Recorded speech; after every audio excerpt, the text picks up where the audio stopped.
Sementara macet saya membaca tentang perkembangan negara Islam yang menerapkan hukum Islam ya. Sekarang di 3 tahun terakhir ini atau 10 tahun terakhir inilah ya, ada 2 negara yang menerapkan syariat Islam dalam kehidupan mereka.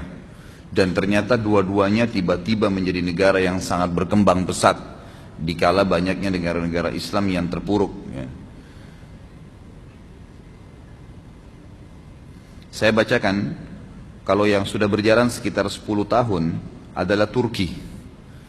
Turki itu teman-teman sekalian, data terakhir adalah dari tadinya negara sekuler setelah dibentuk oleh Mustafa Kemal Atatürk yang memang memiliki ide-ide liberal dan sekuler, mengubah Turki dari khilafah Islamiyah menjadi Turki yang liberal, yang sekuler, menjauhkan antara agama dengan pemerintahan. Bahkan dia sempat mengganti azan dari bahasa Arab ke bahasa Turki, membaca Al-Quran dengan dialek-dialek bahasa suku-suku Turki. Indonesia sudah mulai ikut-ikutan sekarang ya.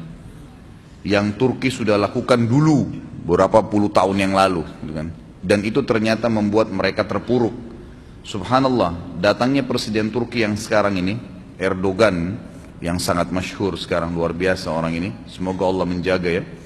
Beliau mengubah setelah dalam 10 tahun ini sistem Turki yang sekuler menjadi sistem Islam, menerapkan syariat Islam.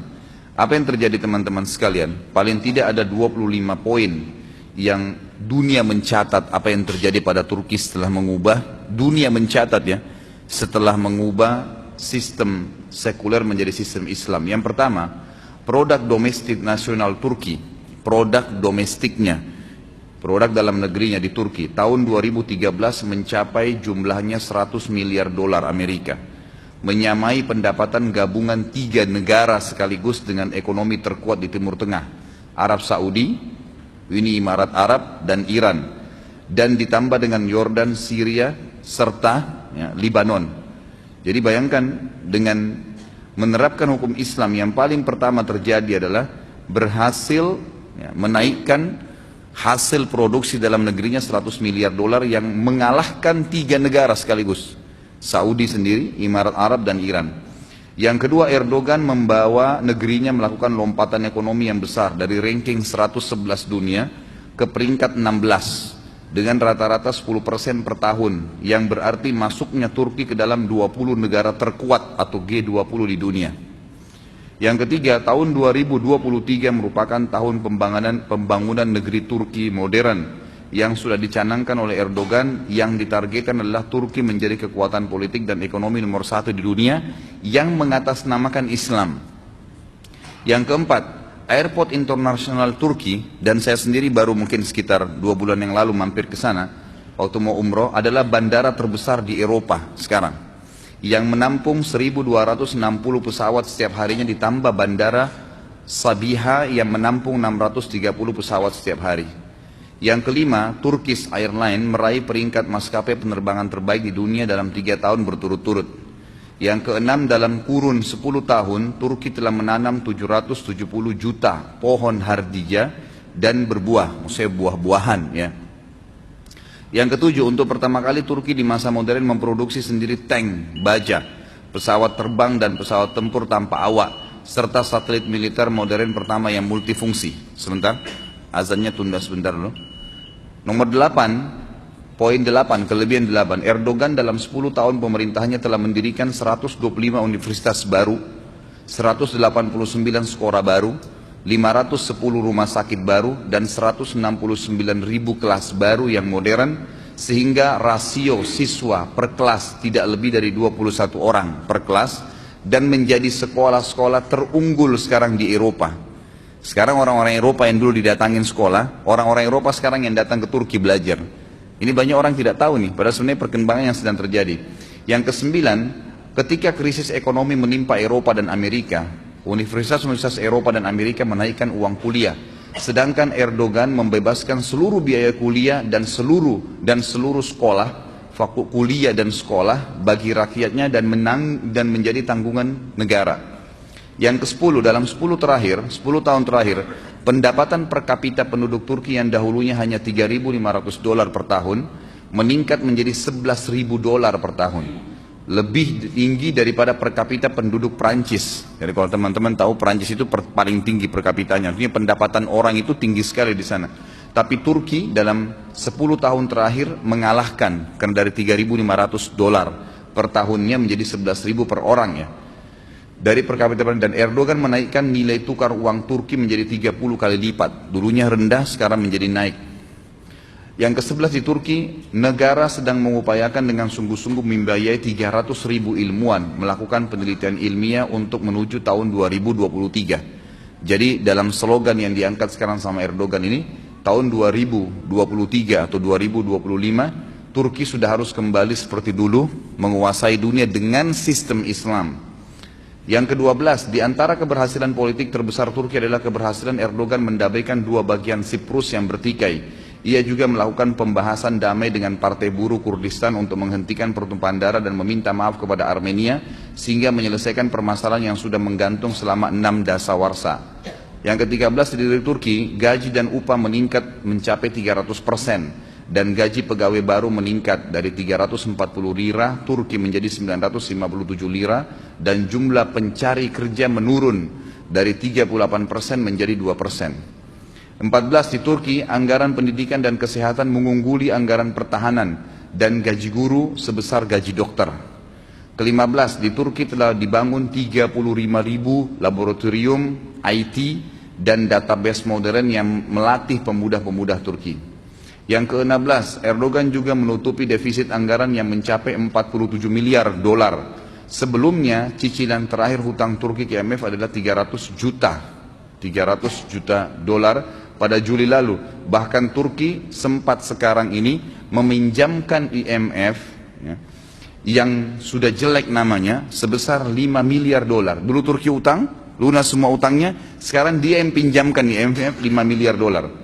Di samping itu Erdogan juga menambah cadangan devisa negara sebesar 100 miliar dolar. 17, 10 tahun terakhir ekspor Turki hanya 23 miliar dolar ekspor dari luar. Ekspor di luar. Sekarang meningkat, tadinya cuma 23 miliar dolar, sekarang meningkat jadi 153 miliar dolar, mencapai 190 negara. Yang paling banyak adalah mobil. Jadi semua mobil di Eropa dan banyak juga dimasukkan di Indonesia sekarang atau di Asia Tenggara itu diproduksi di Turki. Dan saya tanya sendiri orang Turki kemarin, memang statementnya seperti itu. Yang paling banyak adalah mobil, yang kedua peralatan elektronik. Setiap 3 perangkat elektronik di Eropa, satunya produk Turki. 18, pemerintahan Erdogan sekarang mengawali pengelolaan sampah menjadi pembangkit tenaga listrik yang digunakan oleh sepertiga penduduk Turki, dan energi listrik sudah dinikmati 98% penduduk Turki. 19, Erdogan pernah duduk berhadapan dengan seorang anak perempuan yang usianya masih 12 tahun, tampil dalam siaran langsung televisi, berdebat dan berdiskusi tentang pembangunan Turki masa depan. Beliau menghormati kecerdasan dan semangat anak tersebut, sekaligus beliau mendidik anak-anak Turki agar terbiasa untuk memikirkan tentang masa depan Turki. Ke-20, Erdogan adalah musuh, ya, dikatakan, disebarkan berita Erdogan adalah teman Israel. Padahal sebenarnya Erdogan adalah musuh dari Israel. Bahkan Erdogan telah memberikan tamparan keras kepada Israel, dan dia telah memaksa Israel meminta maaf karena kasus kapal Marmara. Ada laut Marmara di Turki, itu pernah ditembak oleh orang Israel, maka dia memaksa. Dan Turki mengatakan peminta maafan tersebut akan diterima kalau mereka mencabut embargo Gaza, ya, sampai kalau tidak maka tidak diberikan maaf, gitu kan? Kalau tidak maka terjadi peperangan, diserang Israel. 21, dikatakan bahwasanya Erdogan satu-satunya pemimpin Muslim yang akhirnya mempermalukan Simon Peres di sebuah sidang, yang menyebut bahwasanya alasan-alasan kenapa dia menyerang Israel, dan Erdogan akhirnya meninggalkan tempat duduk tersebut dan mempermalukan Israel, sampai akhirnya disambut di seluruh pelosok jalan-jalan di Istanbul dan dianggap sebagai pejuang Muslim. 22, Erdogan juga menyemprot para demonstran penentangnya, ya, tetap aja orang ada menentang, dengan air dan tidak pernah menggunakan pesawat tempur, rudal ataupun bom-bom. Yang ke-23, Erdogan menolak anak gadis, ya, di Turki sekarang membuka hijab saat sekolah, bahkan mewajibkan hijab di negaranya. Yang ke-24, Erdogan satu-satunya kepala negara bersama istrinya mengunjungi Burma. yang kemarin bermasalah, dan bertemu dengan kaum muslimin di sana dari kawasan Myanmar yang dapat bencana, serta membawa kaum muslimin yang sedang susah menuju ke Turki dengan menyiapkan segala macam persiapan mereka, kebutuhan mereka. Yang ke-25, Erdogan menghidupkan kembali pengajaran Al-Quran dan Sunnah di sekolah-sekolah negeri setelah hilang kurang lebih 90 tahun, dihilangkan oleh pemerintah sekuler. Sekarang pelajaran dasar harus belajar Al-Quran dan Sunnah. 26, Erdogan menetapkan kebebasan berhijab di kampus-kampus Turki dan di parlemen, yang dulunya tidak boleh satu orang pun parlemen yang pakai jilbab masuk ke dalam parlemen kalau perempuan. 27, Erdoganlah pemimpin muslim yang membuat lampu di jembatan gantung terbesar di dunia di pantai Laut Hitam dengan penerangan yang sangat besar bertuliskan Bismillahirrahmanirrahim. Padahal ada salah satu negara Arab membuat pohon Natal terbesar di dunia dengan menelan dana sampai 40 juta dolar. Erdogan 28 mengembalikan pembelajaran bahasa Utsmaniyah yang berhuruf Arab di sekolah-sekolah negeri. Dan yang terakhir adalah 29, Erdogan melepas pawai 10.000 anak-anak muslim yang berumur 7 tahun di jalan-jalan Istanbul dengan penuh bangga.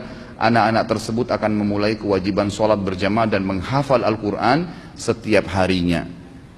Negara yang kedua teman-teman sekalian adalah Brunei yang terdekat. Begitu disiarkan bahwasanya Brunei menerapkan hukum Islam, maka ditemukan kembali kiang-kiang minyak yang jumlahnya bisa berjumlah 70 kali lipat dari apa yang dimiliki sebelumnya. Baru diniatkan, baru diterapkan, sudah Allah bukain. Bagaimana dengan Indonesia?